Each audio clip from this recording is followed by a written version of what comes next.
नमस्कार, आप देख रहे हैं समय साक्ष्य। मैं प्रीति रावत आपके साथ। इस समय हमारे साथ बातचीत के लिए मौजूद है रमेश काला जी, वार्ड नंबर 38 के पार्षद। तो आइए कुछ उनसे बातचीत कर लेते हैं। सर, बहुत बहुत स्वागत है आपका। सर, सबसे पहले तो हम ये जानना चाहेंगे कि आपके द्वारा वार्ड में क्या कुछ व्यवस्थाएं की गई हैं। मैं वार्ड नंबर 38 से पार्षद। मेरे द्वारा पार्षद द्वारा सबसे पहले तो सफाई प्रयास किया जा रहा है। दूसरा, विकास की दृष्टि से प्रकाश विशेष महत्व दिया गया है। प्रत्येक वार्ड में प्रत्येक खंबे पे लाइट जहाँ नहीं भी थी और जहाँ 2 की अवस्था है वहाँ 2 लगाई गई है। हमारे वार्ड में ड्रेनेज का जो अमृत योजना से कार्य हुए हैं, वहाँ पानी एकत्रित हो जाता था जगह जगह, निकासी का कोई साधन नहीं था। विधायक निधि इतनी नहीं होती थी कि उससे समाधान हो सके, सांसद निधि भी सीमित होती थी। तो ये सब संभव हमारे माननीय प्रधानमंत्री मोदी जी द्वारा अमृत योजना लाई गई, जिससे ये सारे ड्रेनेज व्यवस्था का कार्य सुचारू रूप से हो पा रहा है। दूसरा, इससे पूर्व भी कोई योजनाएं थी, वर्तमान में भी नई योजनाएं हैं जो धरातल में उतारी गई। आयुष्मान कार्ड प्रत्येक वार्ड के एक आदमी को देने का प्रयास किया गया, उनका बनाया गया। मजदूर कार्ड, जिससे हर मजदूर जिसमें जो उस क्राइटेरिया में आता है उसका कार्ड बनाने का पूरा प्रयास किया जा रहा है। इससे पहले धरातल पे पूर्व में पार्षद भी रहे होंगे, तो उन्होंने जो है आज हमारे यहाँ मात्र मैं जब पार्षद बना तो 20 या 22 मजदूर कार्ड हमारे वार्ड में थे। आज कम से कम 330 वर्तमान में मजदूर कार्डों का रजिस्ट्रेशन कर दिया गया है, जिसमें से 190 मजदूर कार्ड हमारे वार्ड में बन गए हैं।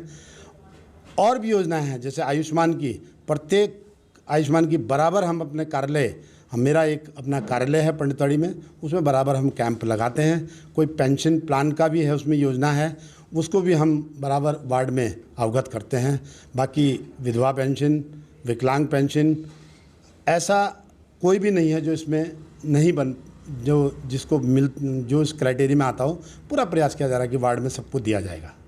सर, आपने कई योजनाओं की बात करी है। आयुष्मान कार्ड को लेकर बात करें तो कई ऐसी जगह है जहाँ पे लोगों को नहीं मिल पा रहा है इसका लाभ। कार्ड तो बन जाते हैं लेकिन उनका जो लाभ है, लाभार्थी नहीं मिल पाते हैं उनको। तो क्या कहाँ कुछ इसमें कमी है? लाभार्थी मेरे दृष्टिकोण में, जो मेरा रहता हूँ जो टच में, 100% लोगों को मिल रहा है। लेकिन लाभार्थी कोई समय पे जब वो आते हैं हॉस्पिटल में, जब हम मिलते हैं उनसे, तो उनका पता लगता है उन्होंने अपना कार्ड ही नहीं बनाया, उनका राशन कार्ड नहीं था, उनको उन कारण नहीं बन पाया। हम तब भी प्रयास करते हैं, दोनों हॉस्पिटल में सरकार द्वारा गया, वहीं बैठाया हुआ है। अगर वो कोई बहुत ज़्यादा उसमें नहीं अपना इलाज करा पा रहा है तो तुरंत कार्ड बनाने का भी प्रयास किया जा रहा है और उसको इलाज की सुविधा देने का पूरा प्रयास किया जा रहा है सरकार की तरफ से। सर, निधि की बात करें तो नगर निगम द्वारा जो बजट आप लोगों को जारी होता है, कितना संतुष्ट आप उसमें मानते हैं? निधि तो हम लोगों की जो पार्षद निधि है बहुत सीमित है, वो सरकार को अपनी व्यवस्थाओं की तरफ से भी देखनी पड़ती है।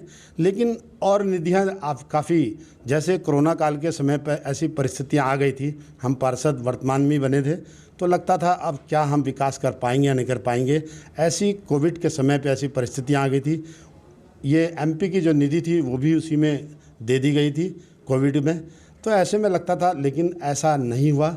प्रत्येक जो योजनाएं, प्रत्येक कार्यकर्ता, भारतीय जनता पार्टी का, हमारे विधायक जी, हमारे मेयर साहब, उनका इतना बढ़िया प्रयास रहा कि ऐसी विपरीत परिस्थितियों में भी विकास और प्रकाश नहीं रुका।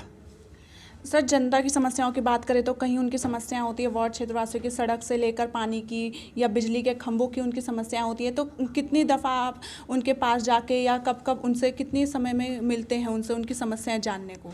पूरा प्रयास किया जाता है। हम अपने पास एक डायरी रखते हैं, तुरंत मिलने का प्रयास किया जाता है। हम तो छोटी छोटी बातों का भी, आप अगर यकीन करें तो अगर किसी के यहाँ बिल्ली भी मरेगी, कुत्ता भी मरेगा, तो वो भी पार्षद को उसके घर का फ़ोन आता है कि हमारे यहाँ समस्या है, और तुरंत उसका निदान करने का प्रयास करते हैं। हमें खुद एक नशा रहता है कि हमारे वार्ड में अगर किसी घर में 6 सदस्य हैं तो उनको हम इतनी सुविधा देने का प्रयास करते हैं कि 7वां सदस्य बनने की उम्मीद रखते हैं हमारे।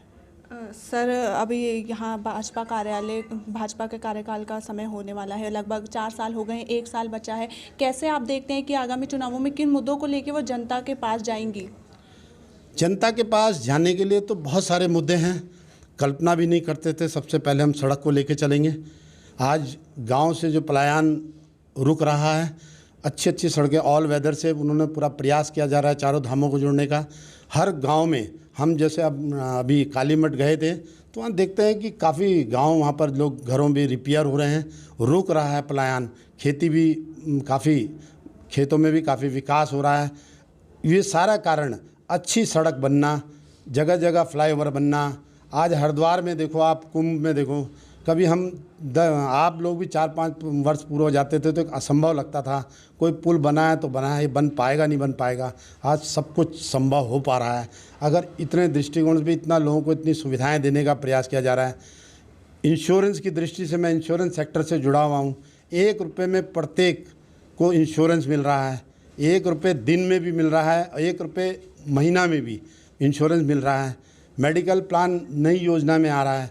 तो इतनी सारी सुविधाएं, मकान संबंधित 1 रुपये में पानी का कनेक्शन मिल रहा है, 1 रुपये में बिजली का कनेक्शन मिल रहा है। गैस जो मजदूर कार्ड क्राइटेरिया में आते हैं, वाइट कार्ड में आते हैं, उनको फ्री गैस दी गई। कोरोना काल में पूरा राशन वितरण फ्री मिला, किट व्यवस्था हुई, मजदूर कार्ड से जो सामान मिला, मतलब बहुत सारी योजनाएं जो हम लगता था कि क्या कभी संभव हो सकेगा, तो हर घर में पूरा प्रयास किया गया। स्वराज रोजगार की दृष्टि से बिना इंटरेस्ट के आप लोगों को लोन दिया जा रहा है। ई रिक्शा वगैरह सभी दृष्टि से मकानों के लिए हम 12% हाउसिंग लोन देते थे, आज 8%, 7.5% में हो गया। तो ये सारी योजनाएं तभी संभव हैं जब भारतीय जनता पार्टी के हमारे माननीय मोदी जी इस तरह की योजनाएं, और उसमें हम धरातल में उतारने का हमारी ड्यूटी है।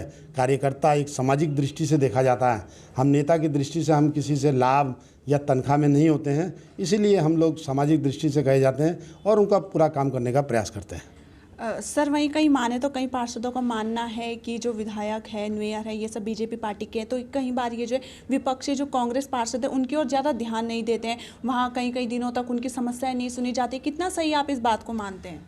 ऐसा तो मैं भी कई बार बोर्ड मीटिंग में बैठ गया हूँ या माननीय विधायक जी के साथ जाने का भी मिलता है। अगर हमारे वार्ड में अगर हमने किसी से पोल की डिमांड की है, अगर हमको 70 पोल 30 पोल दिए गए हैं, तो उसमें ये नहीं देखा है माननीय मेयर साहब ने, गामा जी ने, कि उनको भी ये कांग्रेसी हैं तो उनको 20 पोल दिए जाएं। अगर हमको 30 दिए हैं तो उनको भी 30 देंगे। विकास की दृष्टि से मुझे लगता नहीं कि कभी आप भी वार्ड में घूमेंगे तो आपको पता नहीं चलेगा ये कांग्रेस का ये वार्ड है, क्योंकि विकास सभी जगह बराबर करने का प्रयास किया जा रहा है। सर, एक आखिरी सवाल मैं आपसे पूछना चाहूँगी, जनता को क्या संदेश आप देना चाहेंगे? अपने वार्ड वासियों के लिए क्या संदेश आप रखना चाहेंगे? संदेश पूरा प्रयास कर रहे हैं, उनको सुविधानुसार जितनी उनको चाहिए करने का। विकास की दृष्टि से सड़क किसी कारणवश से कहीं नहीं बनी है तो पूरा प्रयास किया जाएगा, उसे अच्छी से अच्छी सड़क दी जाएगी, बनाने का प्रयास किया जाएगा। लाइट व्यवस्था, सफाई व्यवस्था, आज हमारा देहरादून 148 रैंक में आया है। हम सभी पार्षदों ने संकल्प किया है मेयर साहब मिलके कि 50 रैंकिंग में लाने का प्रयास करेंगे, और सभी काम जो भी विकास की दृष्टि से हैं वो पूरा प्रयास किया जाएंगे कि हर घर सारी योजनाएं को धरातल में उतारने का प्रयास करेंगे। बहुत बहुत शुक्रिया आपका समय साक्षी में बात करने के लिए। तो यह थे हमारे साथ पार्षद रमेश काला जी, जिनका कहना है कि जनता के जो है विकास कार्य पूरे किए जाएंगे। बीजेपी कार्यकाल में जो है जनता के पहले भी मुद्दे उठाए गए थे, अभी भी उनके मुद्दे उठाए जाएंगे, उनको हर तरीके की सुविधाएं जो है धरातल पर उतारेंगे। अन्य जानकारी के लिए देखते रहिए समय साक्षी। मैं प्रीति रावत, कैमरामैन सतीश के साथ।